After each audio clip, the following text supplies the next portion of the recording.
Oke, bismillahirrahmanirrahim. Assalamualaikum warahmatullahi wabarakatuh. Kembali lagi dengan saya, Helen Dian Fridayani. Saya akan mencoba mengantarkan mata kuliah dasar-dasar ilmu pemerintahan dengan subtema Good Governance atau kepemerintahan yang baik. Nah, dalam bahasan ini kita akan lebih mengupas apa sih itu good governance, kemudian prinsip-prinsip good governance itu apa saja, kemudian di dalam sebuah tata kelola, kalau kalau kita translate saja pemerintah itu dalam bahasa Inggris artinya kan government gitu ya.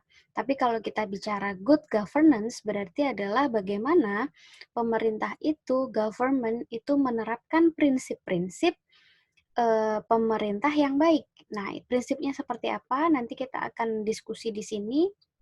Kemudian nanti saya juga akan memberikan eh, tugas atau tugas kelompok ya, review apa saja yang harus direview, kemudian artikelnya apa saja nanti saya akan berikan juga. Jadi tetap tonton terus video ini sampai selesai. Oke, apa sih pemerintahan yang baik itu atau kalau kita sebut uh, common-nya atau yang biasa kita sering dengar adalah good governance, tata kelola pemerintahan yang baik gitu ya. Nah, kita bicara latar belakangnya dulu. Kenapa kok bisa muncul yang namanya good governance gitu ya? Pertama, karena adanya perkembangan interaksi sosial politik pemerintah dan juga masyarakat. Yang kedua, adanya dinamika sistem sosial politik. Apa itu? Nah, penjelasannya adalah pertama, adanya pergeseran sospol atau sosial politik di mana peran sektor swasta dan lembaga swadaya masyarakat itu meningkat, yang sebelumnya peran pemerintah itu lebih dominan. Nah, kenapa ada good governance? Nanti kita akan bicara juga aktor-aktor di dalam good governance itu apa saja. Jadi, kalau dulu pemerintah itu ya bekerja sendiri gitu ya, belum ada sektor swasta. Mungkin ada sektor swasta dan juga masyarakat, tetapi perannya itu masih kecil. Nah, kenapa ada good governance? Itu salah satu akibat dari peran dari sektor swasta dan juga lembaga swadaya masyarakat atau kita bisa sebut itu LSM atau NGO itu semakin meningkat teman-teman. Jadi contohnya sekarang perusahaan banyak sekali, ya kan? Perusahaan-perusahaan swasta, sektor swasta, non pemerintahan itu sangat banyak sekali. Kemudian kita bicara LSM atau lembaga swadaya masyarakat itu juga banyak sekali. Banyak masyarakat kita yang mencoba untuk menjadi masyarakat sipil melalui NGO atau lembaga swadaya masyarakat. Tujuannya apa sih LSM? Sebetulnya kan LSM itu lebih mengadvokasi mengadvokasi apa saja keluhan-keluhan masyarakat kepada pemerintah. Harapannya NGO ini adalah atau LSM ini sebagai bridge atau jembatan bagi antara masyarakat dan juga pemerintah. Nah, karena kondisi sektor swasta yang semakin banyak, kemudian sektor swadaya masyarakat semakin banyak juga, maka tidak dipungkiri bahwa peran dua sektor tersebut dalam sosial politik itu menjadi semakin meningkat gitu ya. Nah, kemudian kondisi semakin sulit, kompleks, dinamis, beraneka ragam, sesuai dengan perkembangan kebutuhan manusia. Ini menjadi salah satu latar belakang munculnya good governance. Jadi kondisi-kondisi yang sebetulnya tidak bisa ditangani oleh pemerintah sendiri. Pemerintah harus meminta bantuan kepada sektor lain. Siapa sektor lain? Ya, sektor private atau swasta dan juga lembaga swadaya masyarakat. Gitu.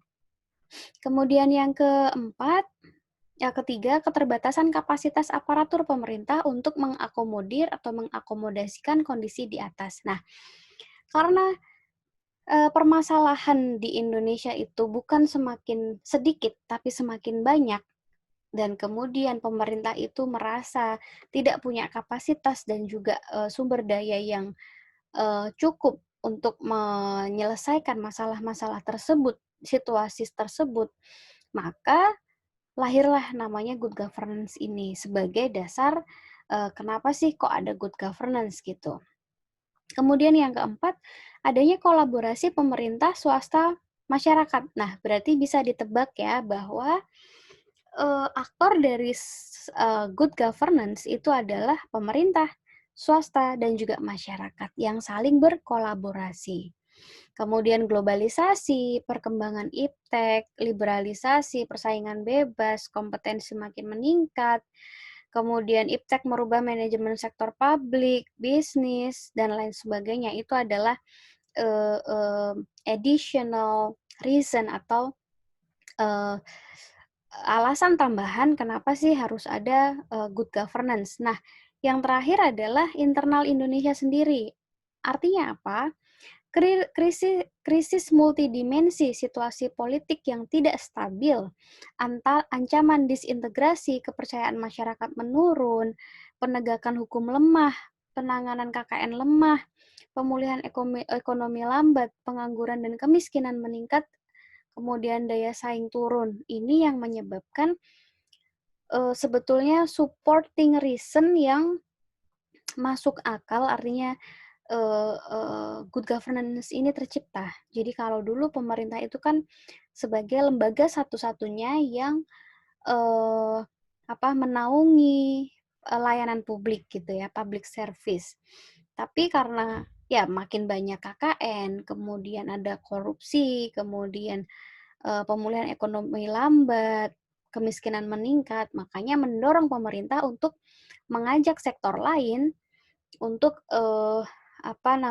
mengelola negara, swasta dan juga masyarakat itu sendiri. Nah, kalau dari sisi dinamika sistem sosial politiknya, ya sudah disebutkan yang pertama tadi, kemudian yang kedua gerakan mahasiswa atau kekuatan reformasi, Orde Baru tumbang, itu kan akibat ketidakinginan atau tuntutan masyarakat, terutama lengsernya Pak Soeharto waktu itu ya, di masa Orde Baru, itu menjadikan gerbang good governance ini semakin nyata, semakin ingin diimplementasikan untuk mewujudkan akuntabilitas, transparansi kepada masyarakat.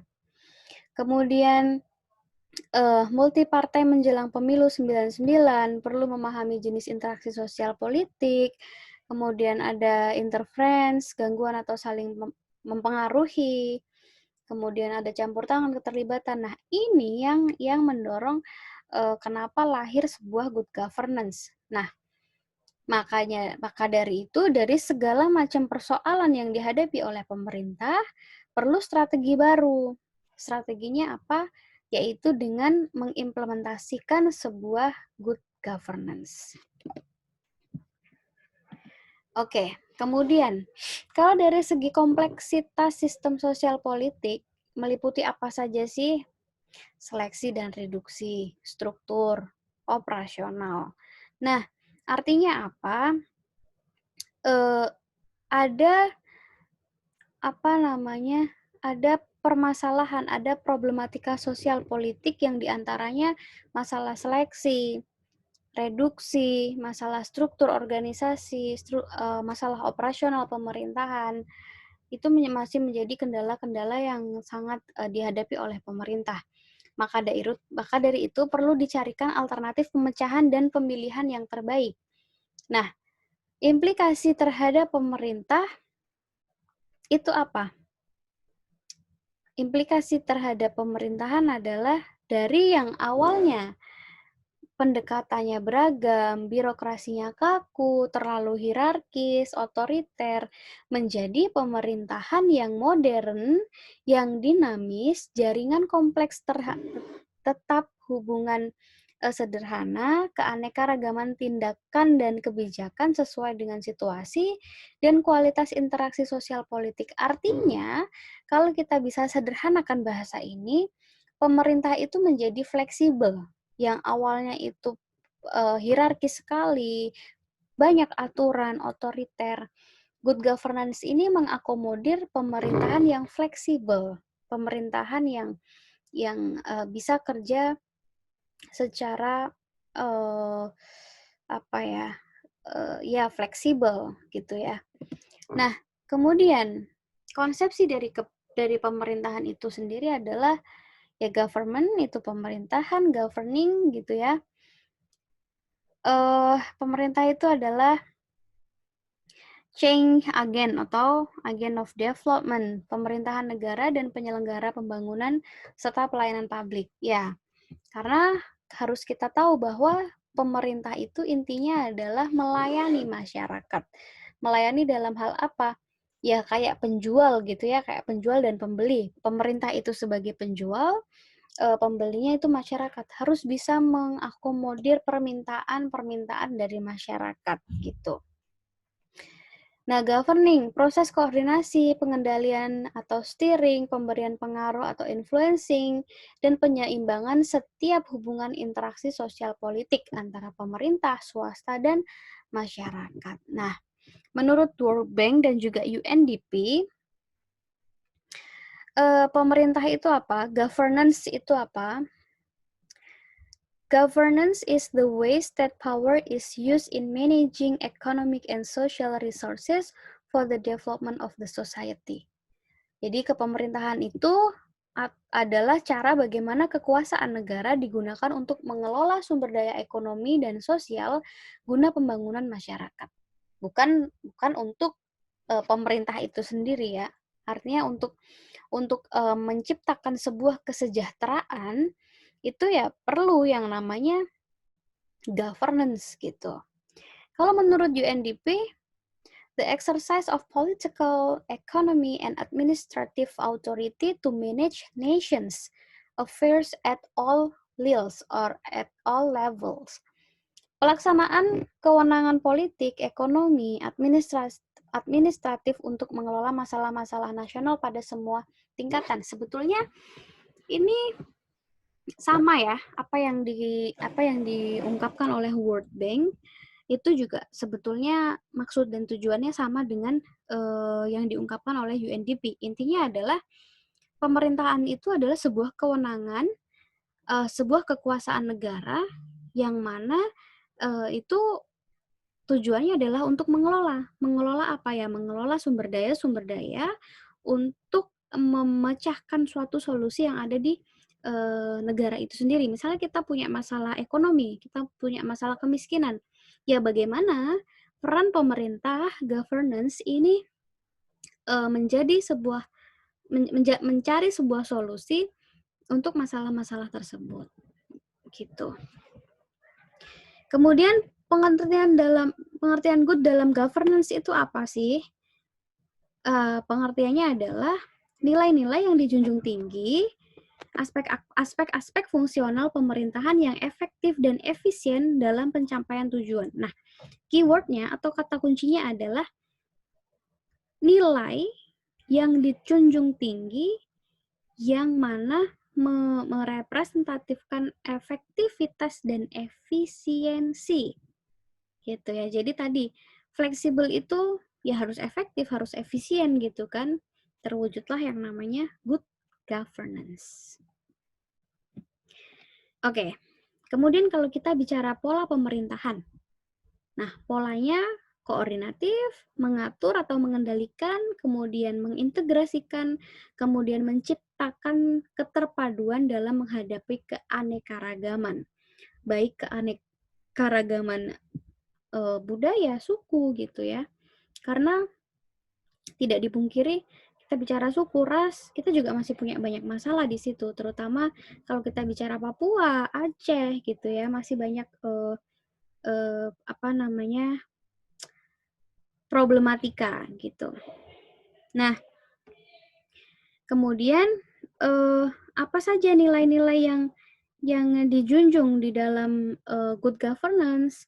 Yang pasti pertama keinginan atau kehendak rakyat. Nah, kenapa harus mendahulukan keinginan atau kehendak rakyat? Karena prinsipnya adalah tadi ya yang saya mention sebelumnya bahwa pemerintah itu harus bisa mengayomi, harus bisa memenuhi apa kebutuhan-kebutuhan masyarakat, sehingga nilai yang dijunjung tinggi di dalam good governance adalah good governance mampu mengakomodir keinginan atau kehendak rakyatnya. Kemudian yang kedua, peningkatan kemampuan rakyat yang bertujuan nasional. Untuk apa? Untuk kemandirian, pembangunan berkelanjutan, dan juga keadilan sosial. Semua ini kalau kita rangkum menjadi satu, ini namanya adalah kesejahteraan sosial. Seperti itu. Nah, kemudian, apa sih orientasi dari good governance? Orientasi itu semacam tujuan dari good governance. Nah, pencapaian tujuan nasional mengacu pada demokrasi dalam kehidupan bernegara dengan elemen-elemen sebagai berikut. Legitimasi, accountability, keamanan human rights, kemudian otonomi, devolusi power, kemudian menjamin civil control, kemudian pelaksanaan fungsi yang efektif dan efisien dalam mencapai tujuan nasional. Itu tadi yang kita sudah bahas. Nah, kemudian ini ada sebetulnya tadi ya yang slide pertama, apa sih good governance menurut World Bank dan juga menurut UNDP? Sebetulnya sama dua-duanya ya. Tadi saya sudah sebutkan bahwa the way state power in managing economic and social resource for development of society. Kemudian yang UNDP, ya implementasi dari political economy, administrative authority, ujung-ujungnya untuk manage national affairs at all level. Ya sama dengan yang namanya pembangunan kan, development gitu. Oke. Kemudian prinsip-prinsip good governance itu apa saja menurut World Bank dan OECF. Nah, penyelenggaraan manajemen pembangunan yang solid dan bertanggung jawab sejalan dengan ini prinsipnya good governance ya. Pertama, demokrasi. Kedua, pasar yang efisien. Ketiga, hindari salah alokasi dan investasi yang langka. Keempat, pencegahan korupsi secara politik dan administrasi. Kelima, menjalankan disiplin anggaran. Keenam, menciptakan legal dan political framework bagi tumbuhnya aktivitas kewirausahaan.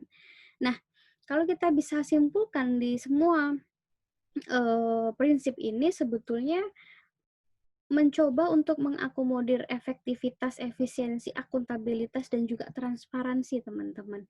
Jadi, ketika kita bicara pencegahan korupsi, pasar yang efisien, hindari alokasi salah, kemudian menjalankan disiplin anggaran, itu semua, itu sekali lagi mengakomodir yang namanya efektivitas, efisiensi, akuntabilitas, dan transparansi sebuah negara dalam memanage atau dalam mengelola sebuah negaranya agar tercipta kepercayaan dari masyarakat, kemudian kesejahteraan, keadilan, dan lain sebagainya. Nah, bagaimana prinsip-prinsip good governance secara umum? Oke, ini ada dua perspektif. Kalau kita bicara hubungan sinergis dan konstruktif antara state, private, dan community atau negara, pihak swasta, dan masyarakat. Masyarakat ini diwakilkan dengan NGO atau LSM. Itu karakteristiknya adalah pertama, good governance itu menuntut adanya partisipasi. Kemudian menuntut adanya hukum, kemudian menuntut adanya transparansi, tadi yang saya katakan, menuntut adanya responsiveness atau tanggung jawab, menuntut adanya kesetaraan, equity, menuntut adanya konsensus, kemudian menuntut adanya efektivitas dan efisiensi, akuntabilitas, dan juga adanya strategic vision. Ya, ini semua yang saya katakan tadi bahwa pemerintah dalam good governance itu mencoba untuk lebih terbuka, lebih transparan, lebih fleksibel, kemudian lebih bisa mengakomodir partisipasi masyarakat yang lebih banyak lagi. Kemudian, nah 3 domain dalam good governance, ya, yang saya sebutkan ya dari awal tadi bahwa siapa saja yang berperan, state itu negara, negara itu pemerintah sendiri, tugasnya apa ya? Menciptakan politik dan hukum yang kondusif. Private atau swasta menciptakan pekerjaan dan pendapatan. Community berperan aktif dan positif dalam kegiatan ekonomi, politik, dan sosial. Nah, three legs of governance. Oke, ada 3 sebetulnya yang jadi konsentrasi sebuah pemerintahan. Ya, pasti di bidang ekonomi, di bidang politik, dan juga di bidang ilmu administrasi. Kalau ekonomi, ya aktivitas ekonom, aktivitas dalam negeri, interaksi penyelenggaraan ekonomi, implementasi, equity, quality, poverty of life. Ya, kalau ekonomi kita pasti akan lebih bicara soal persoalan-persoalan yang ada di pihaknya ekonomi, ya. Jadi kayak misalnya kemiskinan, kemudian kesetaraan, kemudian interaksi dalam penyelenggaraan ekonomi, yaitu urusannya ekonomi gitu. Kalau politik, ya proses pembuatan keputusan untuk formula gitu. Artinya di dalam sebuah political governance ini adalah lebih kepada bagaimana membuat suatu kebijakan publik ya, atau suatu keputusan publik. Kalau administratif ya sistem proses kebijakan. Artinya lebih ke menjalankan proses atau kebijakan yang sudah dibuat oleh political actor. Oke. Good governance dalam aspek pemerintahan. Perencanaan, implementasi, efisiensi, penyederhanaan organisasi, iklim disiplin, model administrasi, informasi, kemudian bidang hukum kebijakan, kemudian desentralisasi, dekonsentrasi, kemudian ciptakan pasar yang kompetitif, mekanisme pasar, peningkatan peran pengusaha menengah dan kecil, sektor swasta, dan lain sebagainya ya. Oke. Good governance dikatakan berhasil apabila memenuhi indikator sebagai berikut. Kalau secara umum, pasti tujuan pembangunan bahwa quality of life-nya tercapai. Artinya ya sejahtera, poverty-nya sedikit, tidak hilang, tapi maksudnya orang miskin itu lebih sedikit gitu ya dibanding orang yang punya atau bekerja atau hidup dengan biasa-biasa saja gitu ya, tercukupi lah ya.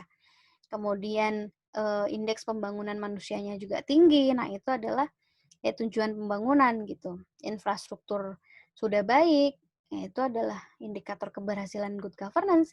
Nah, teman-teman bisa menilai sendiri apakah good governance yang ada di Indonesia yang kita implementasikan itu sudah berhasil atau belum. Kalau indikator secara umum. Kemudian secara khusus Indonesia berdasarkan tujuan reformasi ada di TAP MPR nomor 8 tahun 1998. Yang mana indikator keberhasilannya meliputi mengatasi krisis ekonomi, terpenuhinya kedaulatan rakyat, penegakan hukum dan HAM, kemudian meletakkan dasar kerangka agenda, kemudian menciptakan kesejahteraan seluruh sendi masyarakat, kehidupan masyarakat, berbangsa, bernegara, kemudian partisipasi politiknya stabil, dan lain sebagainya. Nah, oke, kalau dari secara khusus, menurut teman-teman, mana nih yang belum tercapai? Atau belum tercapai semua? Atau sudah tercapai semua? Nah, itu bisa didiskusikan kita nanti. Oke, ini slide pertama, kemudian yang slide kedua saya ada tambahan sedikit ya, untuk memaknai sebuah good governance atau tata kelola pemerintah yang baik. Oke, saya ulangi sekali lagi.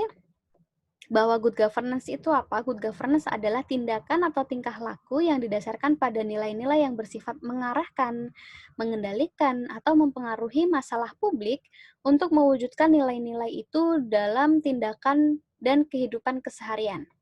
Indikator kepemerintahan yang baik adalah jika produktif dan memperlihatkan hasil dengan indikator kemampuan ekonomi rakyat meningkat, dalam aspek produktivitas, kemudian mampu dalam daya belinya, kesejahteraan spiritualitasnya terus meningkat dengan indikator rasa aman, tenang, dan bahagia, serta sense of nationality yang baik. Artinya,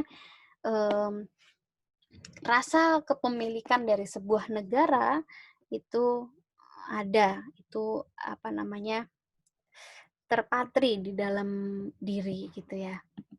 Nah, prinsip good governance ini saya tadi sudah bungkus di slide pertama, di presentasi pertama, tapi saya ulangi sekali lagi bahwa prinsip good governance pertama adalah adanya partisipasi. Artinya apa? Semua warga berhak terlibat dalam pengambilan keputusan, baik langsung maupun melalui lembaga perwakilan yang sah untuk mewakili kepentingan mereka. Nah, ini sudah coba dilakukan ya kalau kalau di kita melalui lembaga perwakilan, yaitu anggota DPRD atau DPR RI gitu. Harapannya dengan adanya lembaga perwakilan ini, lembaga ini bisa mengakomodir apa namanya, kebutuhan-kebutuhan dari masyarakat kita. Kemudian penegakan hukum, rule of law, partisipasi masyarakat dalam proses politik dan perumusan-perumusan kebijakan publik memerlukan sistem dan aturan-aturan hukum tanpa diimbangi oleh sebuah hukum dan penegakannya yang kuat, partisipasi akan berubah menjadi proses politik yang anarkis. Ini terjadi ya teman-teman ya, maksudnya penegakan hukum yang kurang di negara kita itu mengakibatkan partisipasi menurun dan menimbulkan proses politik yang anarkis. Gitu. Artinya penegakan hukum yang baik dan benar itu akan meningkatkan partisipasi politik sebetulnya gitu.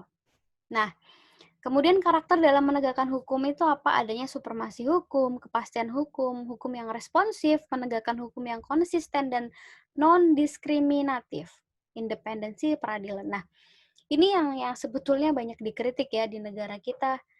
Orang yang korupsi di penjaranya mewah misalnya. Orang yang korupsi tidak dipenjara. Tapi nenek-nenek yang mencuri pisang itu kena hukuman yang sangat lama misalnya, atau diprosesnya dengan tidak manusiawi misalnya. Ini menjadi tantangan di negara kita, penegakan hukum yang lemah ya tadi kuncinya. Penegakan hukum yang lemah akan menjadikan proses politik itu menjadi anarkis dan partisipasi publik atau partisipasi politik itu pasti akan menurun. Tetapi jika penegakan hukumnya itu maksimal atau baik, maka partisipasi politiknya akan menjadi lebih naik atau meningkat gitu.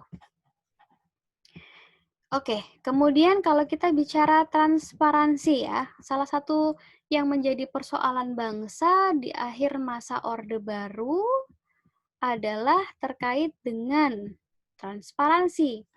Makanya ini salah satu apa namanya, alasan kenapa waktu itu Soeharto dilengsarkan ya, karena tidak transparan. Nah, ini juga karena tidak transparan, maka kasus korupsinya menjadi lebih besar gitu. Kemudian salah satu yang dapat menimbulkan dan memberi ruang gerak kegiatan korupsi adalah manajemen pemerintahan yang tidak transparan. Makanya prinsip dari good governance itu adalah salah satunya transparansi. Aspek mekanisme pengelolaan negara yang harus dilakukan secara transparan itu setidaknya ada 8 aspek. Penetapan posisi, jabatan, atau kedudukan ini mulai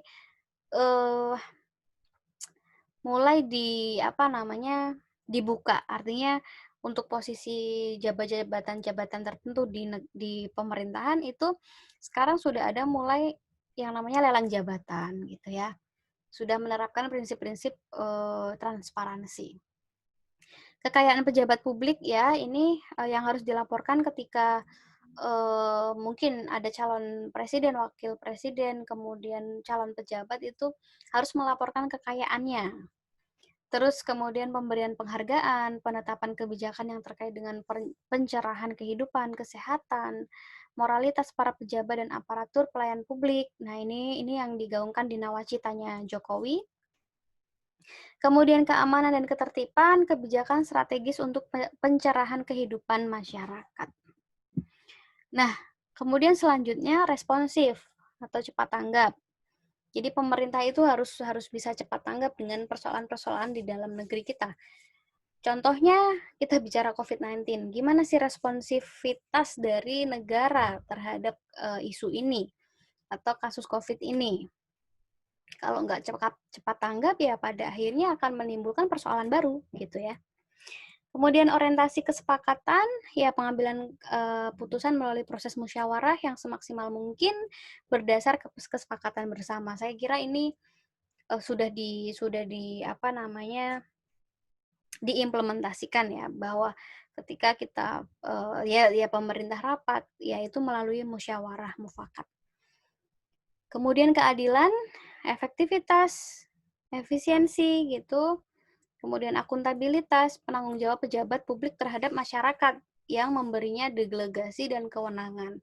Nah, ini mulai kalau dulu ketika lembaga pemerintahan itu masih kaku, kemudian hierarkis, terlalu tertutup, maka akuntabilitas itu bukan di masyarakat, tetapi karena adanya implementasi good governance ini, yaitu karena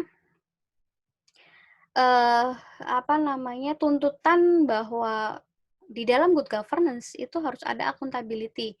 Ya, urusannya kemana ya? Ke pejabat tersebut, masyarakat, kemudian pihak swasta, ya semua pihak, semua stakeholder yang terlibat. Oke, kemudian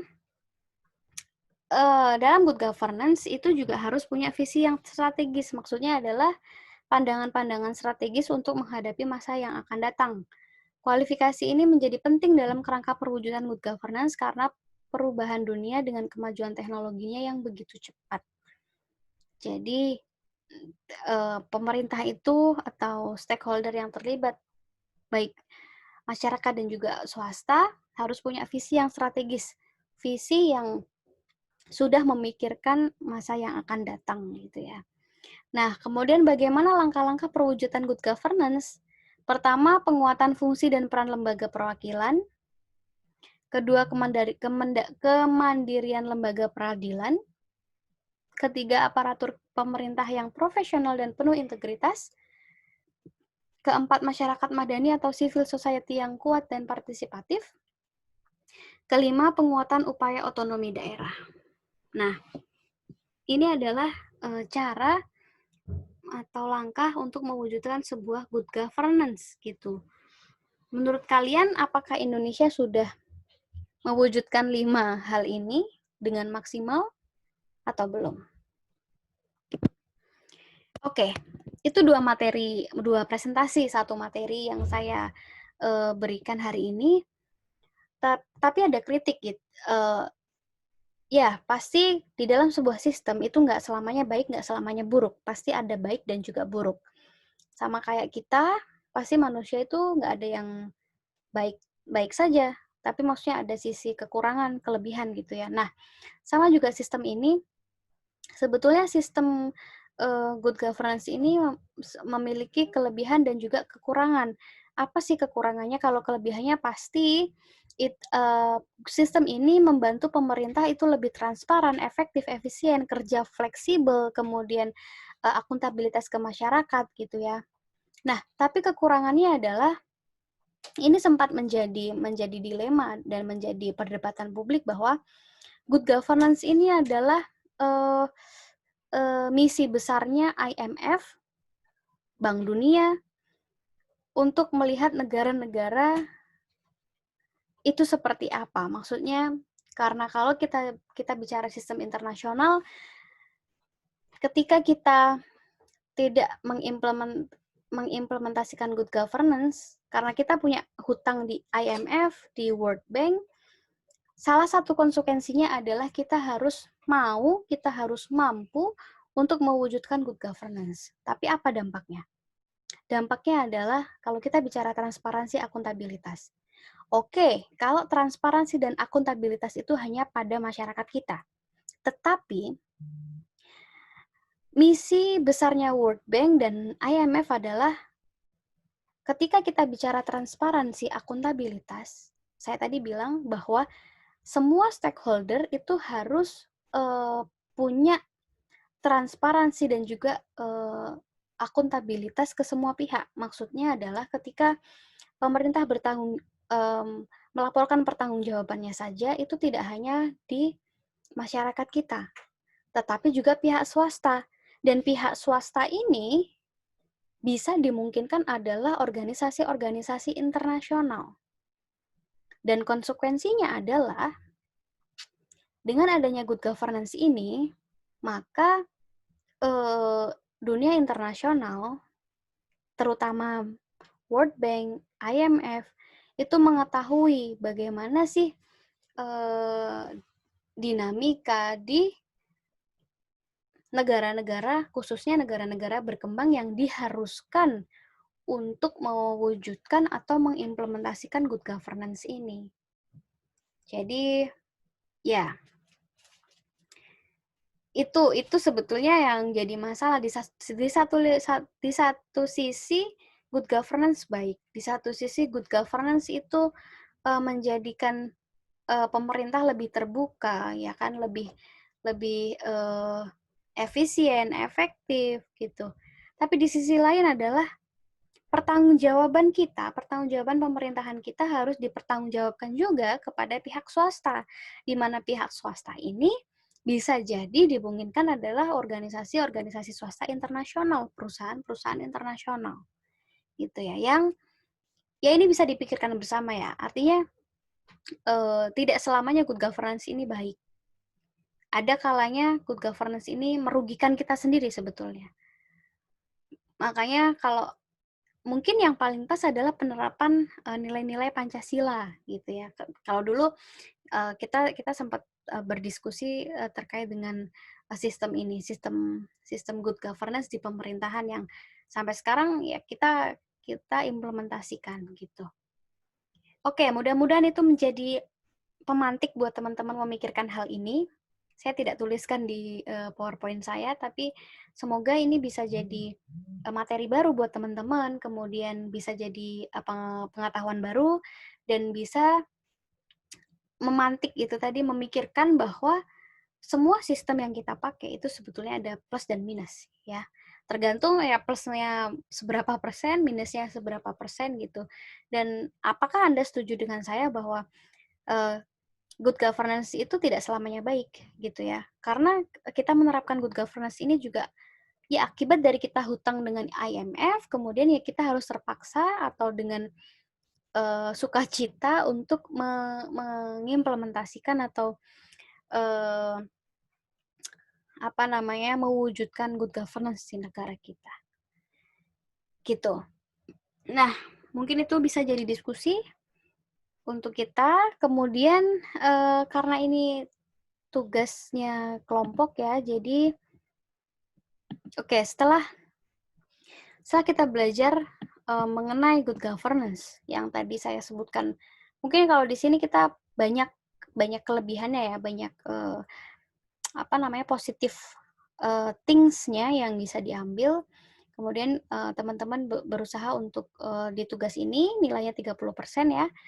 Tugas review artikel good governance. Nah, berikut adalah instruksi tugas. Oke. Tugasnya simpel, teman-teman. Pertama, saya minta setiap kelas mengutus satu mahasiswa sebagai koordinator kelas atau sebagai ketua kelas untuk menentukan kelompok. Jadi kelompoknya itu bebas, mau ditentukan oleh musyawarah teman-teman satu kelas, mau ditentukan oleh berdasarkan absen, mau ditentukan berdasarkan koordinator kelas atau ketua kelasnya yang milih, bebas. Nah, yang penting harus diberikan kepada dosen pembimbing paling lambat hari Sabtu tanggal 14 November 2020 gitu ya. Jadi Sabtu ini kalau bisa teman-teman sudah memberikan hasil kelompoknya siapa saja. Kemudian yang kedua, kelompok berisikan paling sedikit 4 mahasiswa dan paling besar atau paling banyak 5 mahasiswa. Jadi kalau Mbak, kelompok saya cuma 3 orang, saya tidak terima gitu ya. Jadi karena kalian sudah besar, kalian sudah dewasa, jadi saya kira untuk menentukan kelompok teman-teman bisa sendiri. Ya paling nggak kalau nggak bisa 5 orang, 4 orang. Jangan sampai 3 orang, jangan sampai 6 orang, jangan sampai 10 orang gitu. Kemudian yang ketiga, tugas review dikumpulkan dalam bentuk PPT, bukan Word ya. Jadi dibuat kayak gini, dibuat slide, dibuat PPT, maksimal 15 slide teman-teman. Bikin semenarik mungkin, bikin sesimpel mungkin, tetapi makna dari sebuah artikel itu nyampe kepada pembaca. PPT-nya berisi apa? Pertama, judul artikel yang direview serta nama kelompok. Kedua, abstrak. Ketiga, pendahuluan. Keempat, isi artikel. Kelima, kemudian quotation. Keenam, kesimpulan. Ketujuh, komentar kelompok terhadap artikel tersebut. Dan diskusi yang berisi tentang pertanyaan yang nanti dapat dijawab oleh kelompok lain. Tugas dikumpulkan pada tanggal 29 November 2020, paling lambat pukul 23.59. Mahasiswa wajib mengutus 1 orang untuk menjadi koordinator kelompok dan mengunggah ke My Class pada tanggal dan waktu yang sudah ditentukan. Jadi, kalau tadi sudah ada koordinator kelas, nah saya minta nanti ada 1 koordinator kelompok yang mengunggah atau yang mensubmit tugas tersebut. Jadi tidak perlu semua membernya, 4 orang atau 5 orang yang di dalam grup itu submit semua. Tapi hanya 1 saja itu cukup. Contohnya gimana? Contohnya seperti ini ya. Jadi yang pertama judul artikelnya apa, kemudian grup berapa, kemudian ada nama dosen, nama kelompoknya. Saya kira nggak sulit. Kemudian kalau bisa dikasih konten atau outline dari presentasi kalian itu mau ngomongin apa saja. Berapa part. Kalau ini yang saya contohkan hanya 3 part. Kalau yang teman-teman tadi ada berapa part? 6 part ya yang saya minta ada judul, abstrak, pendahuluan, dan lain sebagainya. Nanti silahkan disesuaikan. Kemudian abstrak. Nah, abstrak itu adalah tulisan singkat yang berisi gambaran secara menyeluruh mengenai kegiatan penelitian atau artikel itu. Jadi artikel itu keseluruhan bahasanya apa, membahas terkait dengan apa.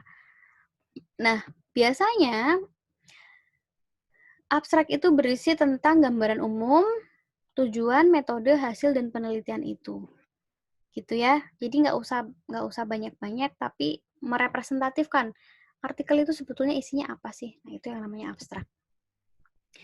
Part 1. Nah, untuk bagian pertama, mengawali presentasi, bagian ini menunjukkan perbagian dari sebuah presentasi.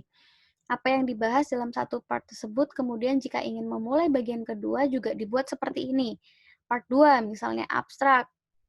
Part 2 misalnya apa tadi? Isi artikel misalnya. Nah, hal ini dibuat agar pembaca lebih paham, oh, setelah introduction ini selesai, ternyata udah beralih part, kayak gitu. Kemudian introduction atau pendahuluan, ya isinya ya di pendahuluan itu, isi dari apa yang akan dibahas biasakan tidak copy paste dan sesingkat mungkin, jangan hanya memindahkan teks panjang dari artikel PPT. Ya kan, yang namanya PPT ya harus singkat, padat, dan jelas ya. Oke, kemudian quotation atau kutipan. Nah, kutipan itu adalah kalau saya contohkan di sini, intinya kata-kata yang merepresentatifkan artikel tersebut. Artikel tersebut itu berisi tentang apa sih?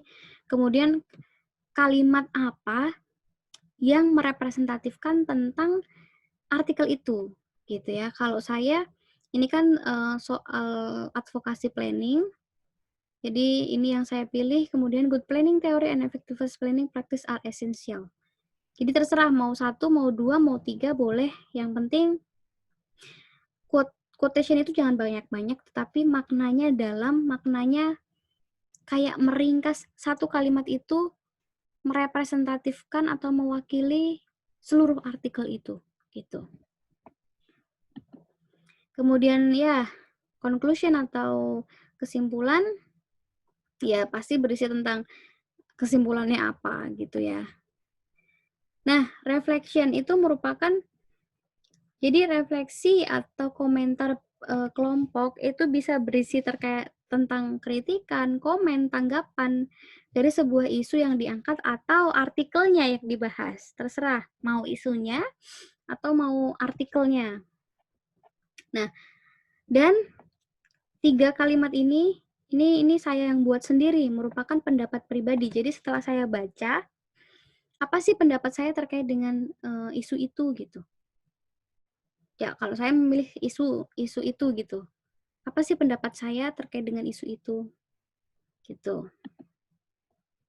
Nah, discussion itu silakan beri pertanyaan, cukup satu saja untuk kelompok lain. Jadi nanti teman-teman akan membuat soal, satu soal itu bisa dijawab, nanti akan dijawab oleh kelompok lain. Nah, kemudian nanti akan saya drop di my class beberapa artikelnya. Artikel 1, 2, 3, 4, 5 nanti saya akan tulis, kemudian kelompok yang mengerjakan, kemudian ini keterangan kelompok 9 dan 10 harus menjawab soal kelompok berapa, dan seterusnya. Gitu ya. Oke, saya kira cukup. Saya kira ini sudah cukup jelas. Dan nanti saya akan berikan PPT ini di my class juga, jadi jangan khawatir. Jika tidak jelas atau ada yang ditanyakan, teman-teman bisa tanyakan itu ke saya langsung, bisa japri, bisa di email, atau mungkin bisa di grup WhatsApp kita ya. Jadi itu saja mungkin yang bisa saya sampaikan. Semangat terus belajarnya teman-teman. Semoga apa yang saya sampaikan dapat bermanfaat untuk teman-teman semua. Tetap jaga kesehatan, mudah-mudahan semuanya dilancarkan. Terima kasih, sampai bertemu di next meeting ya, karena nanti teman-teman akan ada offline juga. Mungkin habis ujian nanti kita akan ketemu lagi online. Terima kasih, see you. Wassalamualaikum warahmatullahi wabarakatuh.